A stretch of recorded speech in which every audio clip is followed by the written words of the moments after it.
I have this question from the Q bank, and look at it. Bunch of information. Can everybody see? It's not that hard. It just requires you to step back. Don't freak out. Don't. When you see this question, don't freak out. Just step back. He said, it's the same thing. Now, the patient is in the emergency room. It will tell you all kind of story. It's your job to look at it and said, what do I worry about? And what is the key to worry about? Pay attention to chief complaint. And this is what we do. You go to the emergency room, you tell the doctor that my belly hurts. That is your chief complaint. And you say so many things, they ask you so many things, and you provide unnecessary stuff. But at the back of their head, they're doing what we call review of system and see what kind of symptoms matches up that problem. And if it doesn't, they throw it away. Even though you give it to me, I don't care. Everything, I'm laser focused on the chief complaint. So look at this question, a bunch of words, lab work. Don't freak out about the lab work.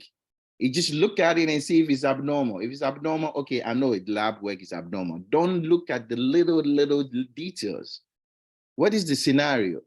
They'll give me the scenario. The following scenario apply to the next one items. Okay, good. And next care for what?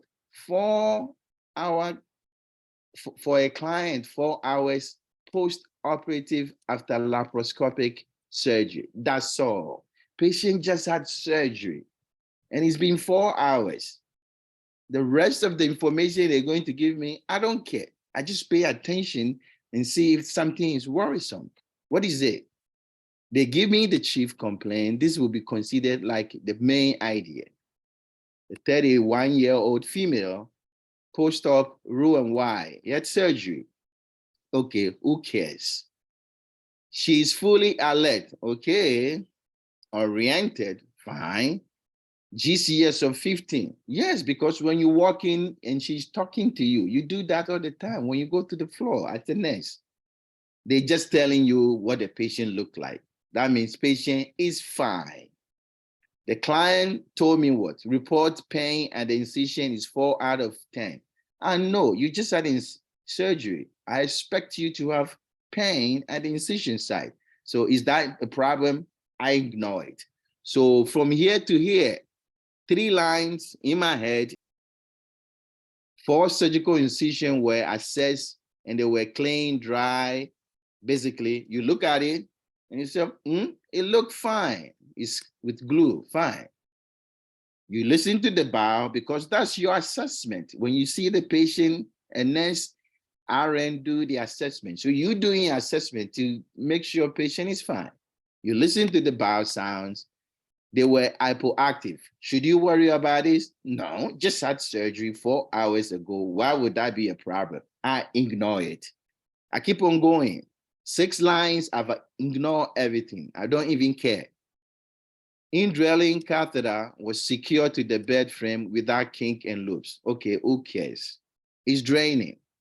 Clear yellow urine was observed. Capillary blood glucose 280, 268. And then you start focusing on this. You say, oh, his sugar is high. Does that confirm to the chief complaint? No. Just had surgery. What do you do for post-op patient? All they've done was like confuse you, distract you back and forth, stay focused. What will you do for a patient who just had surgery? He had a gastric bypass. Bring your content and then answer the question. All the things I read, I don't care. And then to make the things worse, they give you past medical history. Just click on it and see if there's anything you should worry about. No. And when you look at it, oh, she has diabetes. That's why her sugar is high. She has morbid obesity, BMI of 42. That's why she had surgery. She has metabolic syndrome. Yes, that's why she had surgery. All this irrelevant, but relevant some way. Still, I'm worried about post-op management for gastric bypass patient. guys, that is the way they want you to start, let you start thinking. And that's what you do when you get your license. This is what the patient will come to you like that. And then you get a report. And then what you do is you go assess and you say, okay, everything is fine. And you go sit down and you play with your iPad. That's all. Sorry, you don't play with the iPad. You just like chat. Sorry, man. But that is the way it goes. Now, what do we that said?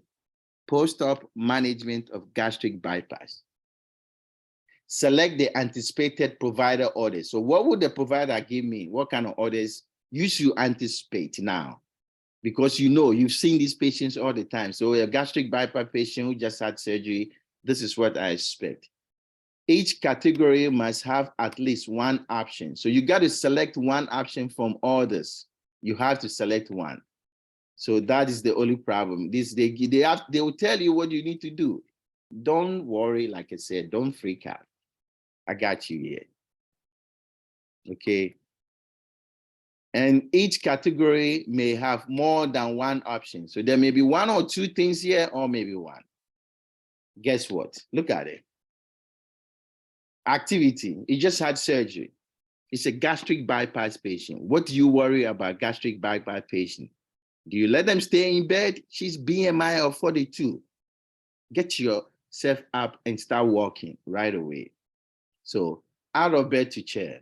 Strict bed rest? No, we don't do that. Head of the bed restriction. Why would you restrict his head? Let their head up and let them get out of bed. So I will choose this and I'll cancel this. Diet. She's 4 hours surgery. No need to be MPO. She's not tried clear liquid. So she'll start clear liquid first before full liquid. So you guys see the questions they're trying now. So this is all they're trying to do. Now, what do we have? I got to clean it, and it did not fix the screen. We got to give them medication. She has gastric bypass. We cut a little bit of their stomach, okay? And if you listen to my lecture, we did anemia lecture. Whenever you cut a little bit of these people is going to lose B12. So they need some B12 and a lot of vitamins. So you get vitamins. She had surgery. Won't you give the pain medication? Yeah. Hydrocodone, acetaminophen. Yeah, I'll give you some medication. This is narcotic. If I give you a narcotic, I should give you a stool softener. That's all. Consultation is a what? What do they call it? Obesity patient, bariatric. You need a dietitian to teach them how to eat. Patient is already diabetic. What is wrong with it? Does she need a stoma? No. We don't need a stoma nurse to come and take care of it. VTE, you want her to get the DVT, we get her out of bed already. So she needed VTE. We need a sequential compression, that's SEDs. At the same time, we need to give them heparin. And that is, that's the end of the question. And you can see that it's not that hard. It's just like confusing, trying to confuse you and then try to see if you know what you're talking about. But it's something you see multiple times. And this is the end of the question. And you can see this is how they will grade you. They will grade you. They will look at it. You see, they will grade you. I get 0 because I couldn't select. I click on it. But they will grade you out of bed to chair, clear liquid diets. We give all multivitamin, hydromorphine, and docosate. We call a dietitian and a diabetic educator, stockings, and prophylactic. And then so they will grade you. You get 1 or 2 out of it. And this is the way the questions is going to be. Are you guys okay? I'm not scared, guys. I have a quick question. I have a question, sir, if you don't mind. Yes, ma'am. I know you've already said they grade you based on how you've answered. So does that mean you get partial credit for it, or you Yeah. have to get all the answers right? Yeah, this one you can get partial credit. So this one is said plus or minus. It depends on other question. This one you can get partial credit. If you select more, you get a wrong answer right, they will deduct it from you. Let me show you. If you click on that, it will tell you, let me see. So it said, let me see. Use when student may pick unlimited option, +1 for each correct option, -1 deduction for each incorrect option. Minimum is 0. So you can get 0, but you can't get negative number. So if you don't know, you leave it. But they've told you at least you need 1. You need to select 1. If you don't select it, you can't move forward. So just select 1 from each section. They said you can select 1, at least 1. So you can select more than 1, but don't select all of them if you don't need to. Okay, so that's the way, but you have to use the clinical. So that's why when I try to teach you guys, I put the clinical. I don't want you to memorize. Just think about it. You've seen this patient before. If you've seen this patient in your hospital, that's what you do. It's something you see all the time. Something, YouTube. I go on YouTube sometimes and look at videos, and it's just same thing. Get your content and then practice